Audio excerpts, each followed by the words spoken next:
Nós estamos começando mais um programa Verdade e Vida, um programa da Igreja Presbiteriana do Brasil para abençoar a sua vida, o seu coração.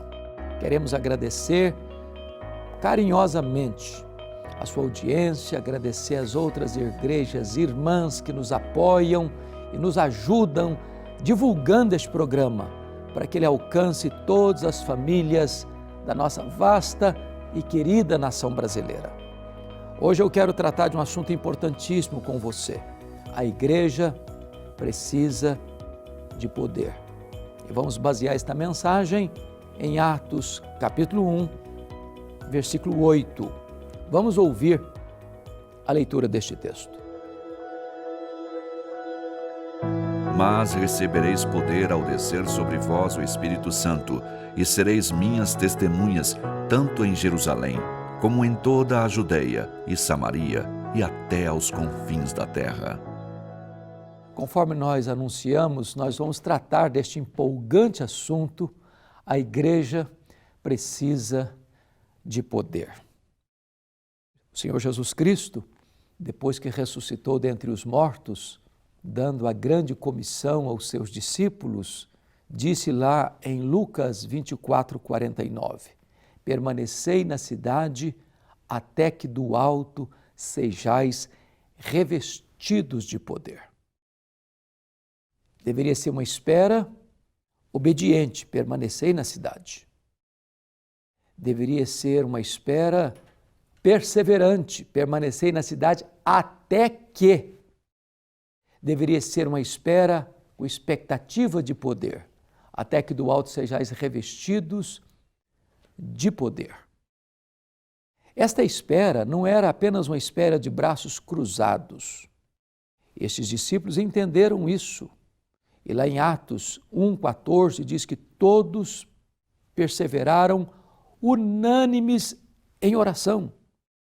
E durante 10 dias, até que de repente os céus se fenderam, o Espírito Santo desceu sobre eles e eles todos ficaram cheios do Espírito Santo e começaram a falar as grandezas de Deus.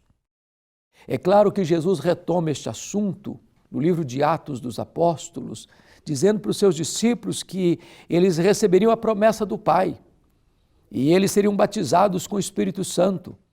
E os discípulos então perguntaram, mas vai ser nesse tempo que o Senhor vai restaurar o reino a Israel? E Jesus Cristo disse, não vos compete saber nem tempos, nem épocas que o Pai reservou pela sua exclusiva autoridade, mas recebereis poder ao descer sobre vós do Espírito Santo e sereis minhas testemunhas, tanto em Jerusalém como em toda a Judeia e Samaria e até os confins da terra. Eu quero destacar aqui 3 verdades sublimes.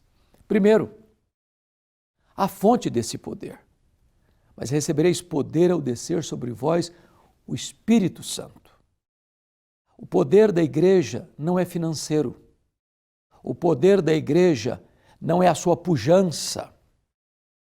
O poder da igreja não está na intelectualidade dos seus líderes. O poder da igreja emana do Espírito Santo de Deus. Não é um poder humano, é um poder divino. Não é um poder da terra, é um poder do céu.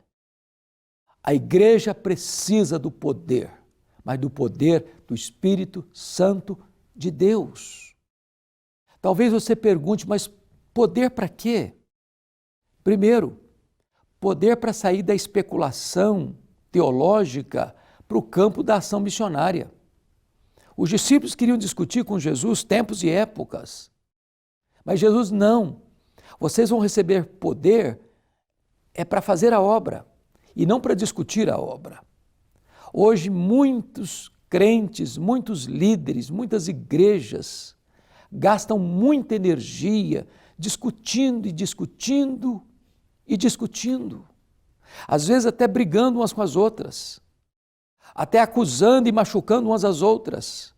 Quando o poder vem é para nós testemunharmos da pessoa gloriosa do nosso Redentor. Poder para quê? Poder para romper as barreiras da inimizade. Jesus Cristo disse que eles deveriam ser testemunhas em Jerusalém, na Judéia e também em Samaria.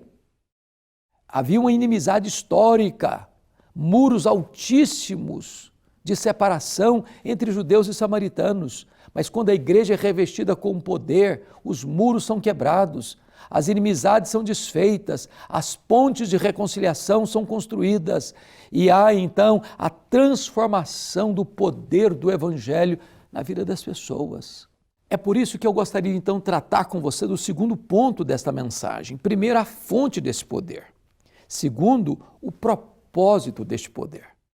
Jesus Cristo disse: recebereis poder ao descer sobre vós o Espírito Santo e sereis minhas testemunhas.